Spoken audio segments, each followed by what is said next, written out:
Matemática, simples, simples, simples e prática. Olá, eu me chamo Dimas, sou professor de matemática do canal Matemática Simples e Prática. Seja muito bem-vindo ou muito bem-vinda a essa videoaula. Ela foi feita especialmente para você, aluno ou aluna que está com dificuldade para entender o conteúdo, uma vez que a gente, devido à pandemia, ainda não está tendo aulas presenciais, né? Pensando exatamente em você que quer de fato aprender, eu trago aqui explicações claras dentro de todos os temas abordados aí na avaliação diagnóstica desse primeiro trimestre de 2021. Vale muito a pena você assistir. Nessa videoaula eu vou fazer a correção das questões de 1 a 7 da primeira avaliação trimestral de matemática do 9º ano do ensino fundamental 2021. Observe na figura abaixo as retas paralelas RS e alguns ângulos destacados. O valor da soma das medidas dos ângulos W e Y está representado em qual dessas alternativas? Nessa questão eu vou abordar de forma ilustrada o tema ângulos e retas. Então veja o seguinte, primeiro tem algumas regrinhas aí no jogo. Quando, por exemplo, você dá um giro completo, você diz que girou 360 graus. Os matemáticos observaram os giros que a Terra dá em torno do seu próprio eixo, né? E ao perceberem que ela fazia esse giro 364 vezes, 365 vezes, dependendo de ser ano bissexto ou não, eles convencionaram que um giro completo seria 360 graus, para ficar as contas mais redondinhas, né? Então, lembre-se sempre, um giro completo é 360 graus. E também outra coisa que a gente pode observar é que está dito aqui que essas duas retas, a reta R e a reta S, são paralelas. O que quer dizer isso? Que começam e terminam com a mesma distância. Todas essas propriedades que eu falo com você aqui dependem desse par de retas serem paralelas. Se não forem, tem alguns que pode aplicar, outros não. Esse pode, olha, aqui nós temos meio círculo. Então nós temos 180 graus, aí fica mamão com açúcar. Basta saber quanto que falta para completar. Não é mesmo, Zé Joinha? Estuda direitinho aí, viu? Isso! E usando aqui a teoria, a gente diz que ângulos suplementares somam 180 graus. Na prática, é que meio círculo dá 180 graus. Então, eu vou pegar 180, descontar nele esse 95 aí, 0 menos 5 não dá, 10 menos 5, 5. Para que o 0 virasse 10, ele tomou emprestado esse 8, ficou valendo 7, então ficou 17, que menos 9 dá 8. 85 graus o W vale. Sempre que disser um círculo completo, 360 graus. Sempre que disser meio círculo, 180 graus. Certinho? Isso aqui é uma brincadeirinha muito gostosa. Outra coisa que a gente pode perceber, vou até colorir de verde aqui de esperança para você. O que você nota de comum nesses dois ângulos? A abertura deles. A gente diz que os ângulos correspondentes são congruentes. Sabe o que significa a palavrinha congruente? Com a mesma medida. Ah, professor, mas por que eu não posso falar que são iguais? Meu amigo, minha amiga, iguais teriam que estar no mesmo lugar. Como eles estão em lugares diferentes, mas com a mesma abertura, a gente diz que são congruentes, né? Que têm a mesma medida. Logo, se esse aqui vale 95, esse bonitão aqui também vai valer 95, é claro. Porque as retas R e S são paralelas, logo elas vão formar um ângulo aqui do mesmo tamanho desse, sem sombra de dúvidas, né? Agora, o que nós podemos deduzir aí para chegar lá no Y? Nós podemos deduzir que, como eu já disse, meio círculo vale quanto? 180, então eu pego aqui esse 95, mais esse 30, mais esse Y e tem que dar 180, porque meio círculo é 180. Então, Y é igual a 180, 95 com 30, 125, que passa de um lado para o outro, passa negativo. E quem tem 180 e perde 125, fica tendo só 55. Agora eu posso voltar e responder a pergunta, né? Qual o valor da soma desses dois ângulos, sendo que o W vale 85. E o y vale quanto? 55. Somando 85 com 55, é a mesma coisa de somar 90 com 50, então dá 140 graus. Alternativa correta, letra A de ângulo. Nessa questão eu vou mostrar como aplicar de forma correta as propriedades na resolução de uma expressão numérica, certo? Observe a expressão numérica apresentada no quadro abaixo. Aqui está. Qual é o resultado dessa expressão? Tem algumas regrinhas no jogo, algumas propriedades, né, que dizem o seguinte: se o expoente é ímpar e a base é negativa, o resultado é negativo. Se o expoente é par e a base é negativa, o resultado é positivo. Papó. Se for par, positivo. Papó. Se for ímpar, negativo. Agora tem que ver o seguinte: se tem um parêntese prendendo o sinal para elevá-lo também à potência. Então, no caso aqui, tem o parêntese.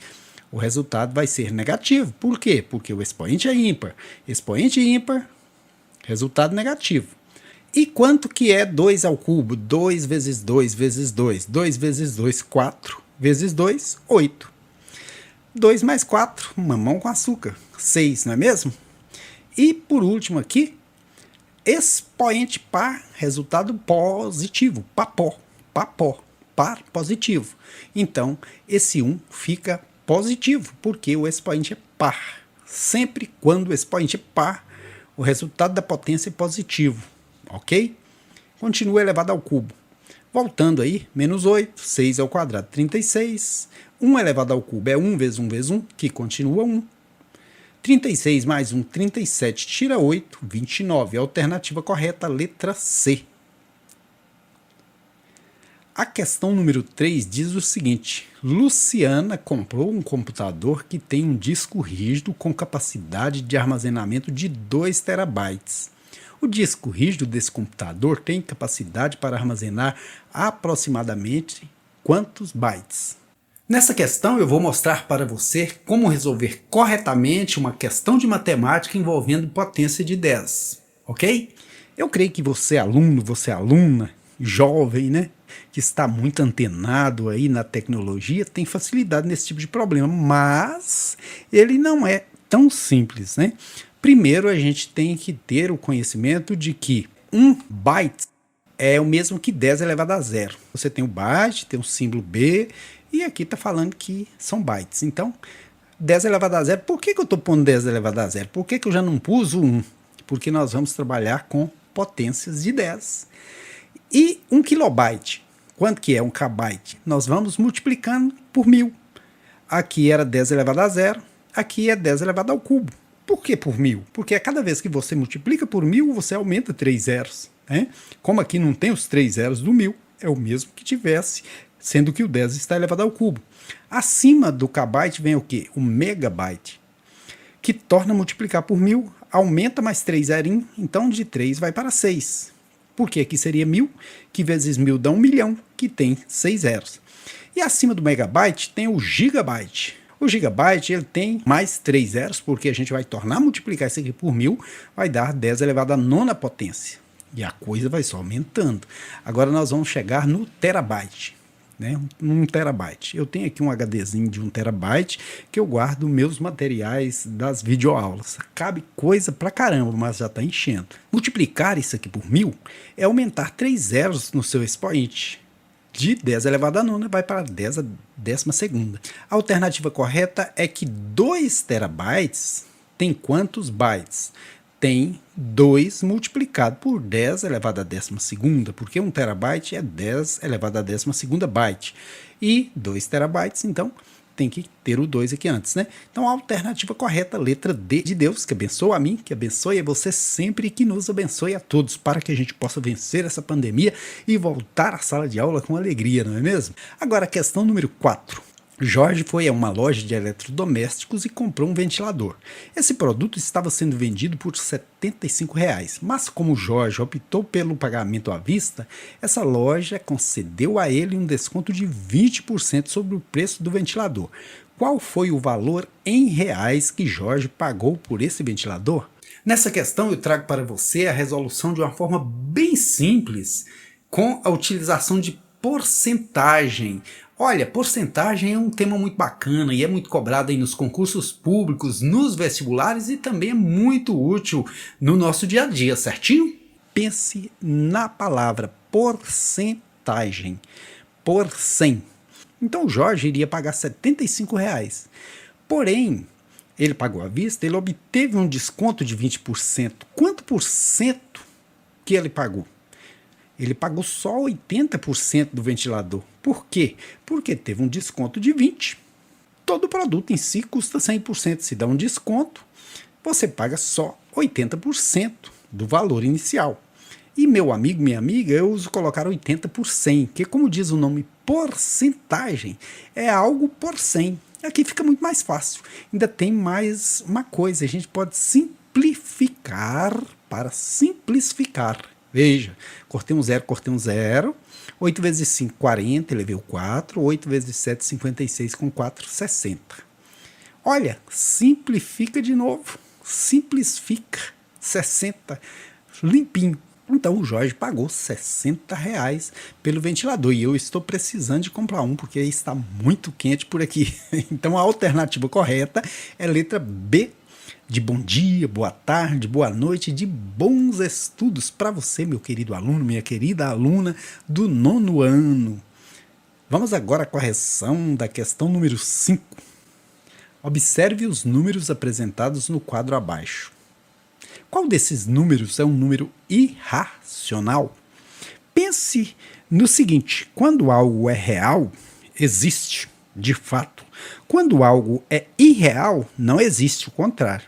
O legal e o ilegal. Existe aquilo que é legal, permitido por lei, e aquilo que é ilegal, não permitido por lei.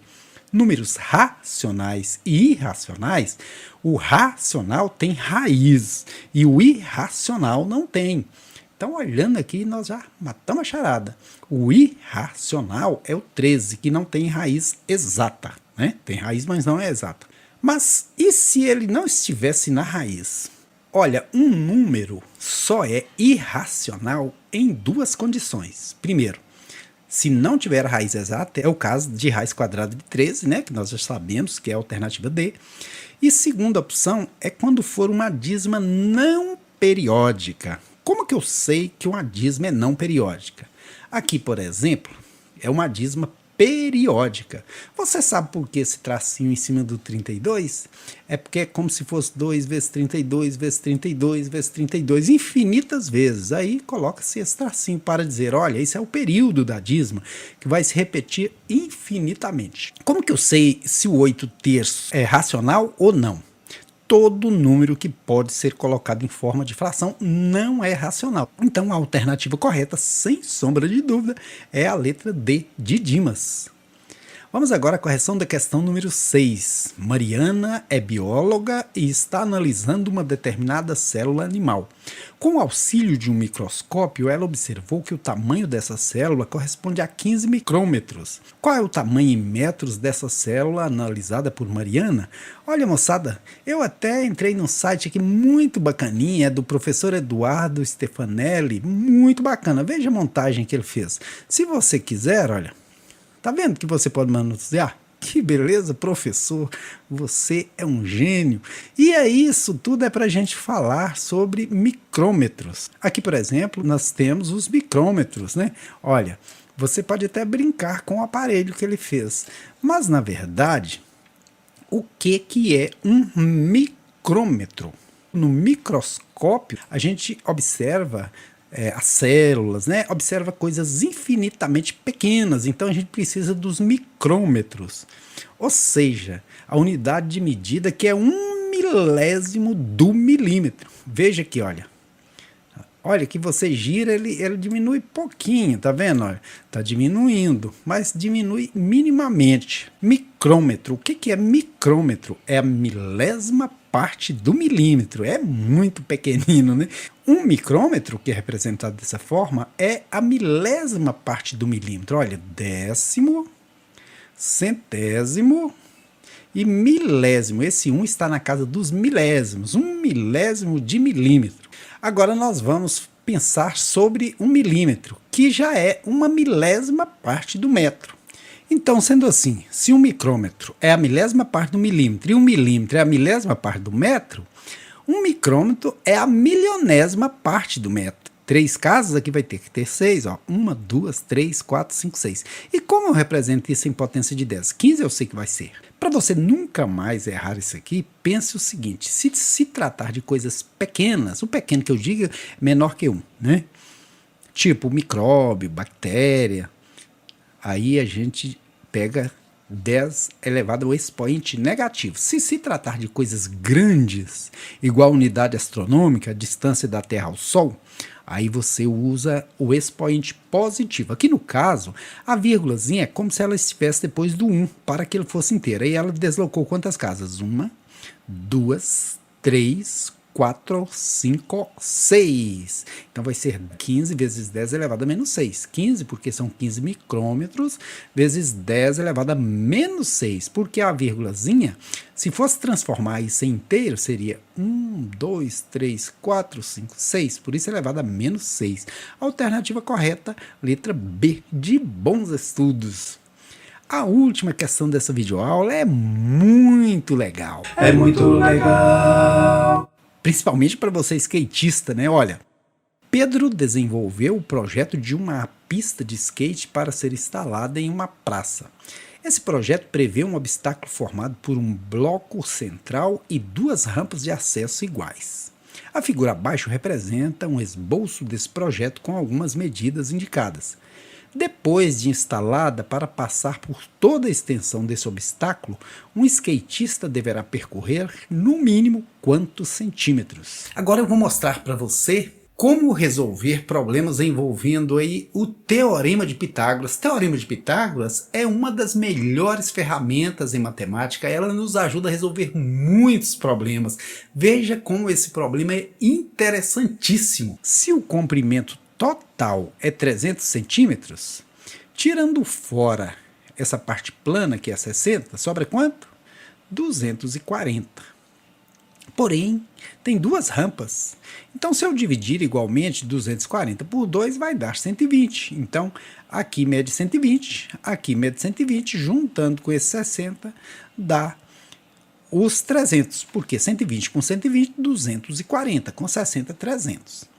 Mas, na verdade, quer saber onde o skatista passa, que é aqui, olha. Ele vai passar numa extensão de quantos metros? Não sei, eu sei que a altura aqui é 50, mas eu chamo de X e uso tão importante Teorema de Pitágoras, que diz que hipotenusa ao quadrado, lado grande ao quadrado. Quando alguém lhe disser hipotenusa, não assuste com a feiura do nome, né? Hipotenusa é nada mais nada menos que lado grande ao quadrado é igual aos pequeninos ao quadrado. É igual esse 120 ao quadrado mais esse 50 ao quadrado. Então, 120 ao quadrado, 12 ao quadrado é 144. Aí você coloca mais 2 zerinhos, olha, tem um expoente 2. 5 ao quadrado é 25, você coloca mais 2 zerinhos, tem um expoente 2.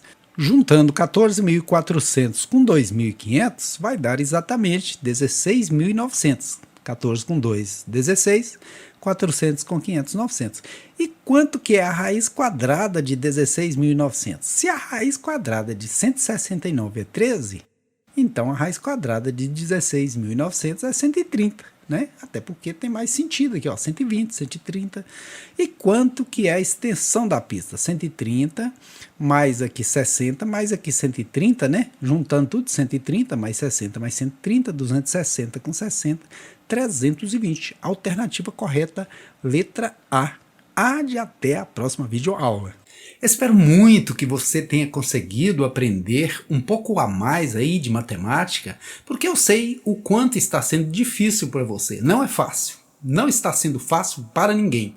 Porém, a gente tem que encarar os desafios. E há sim a possibilidade de aprender, e há a possibilidade de aprender muito. E tem muita gente aprendendo muito. Eu espero que você esteja no meio desses. E para te ajudar, eu estou aqui sempre à disposição no canal Matemática Simples e Prática. Se você ainda não é inscrito, se inscreva. Eu tenho aqui todo o conteúdo que é abordado no 9º ano, no 1º ano do ensino médio, no 2º ano do ensino médio, no 3º ano do ensino médio. Eu tenho cursos pré-ENEM, Se você vier para o canal Matemática Simples e Prática, você conseguirá entender a matemática com certeza. E eu espero por você. E se você já é inscrito, eu agradeço. Deixa aí o seu joinha e vamos que vamos. Aprendendo sempre para vencermos com certeza.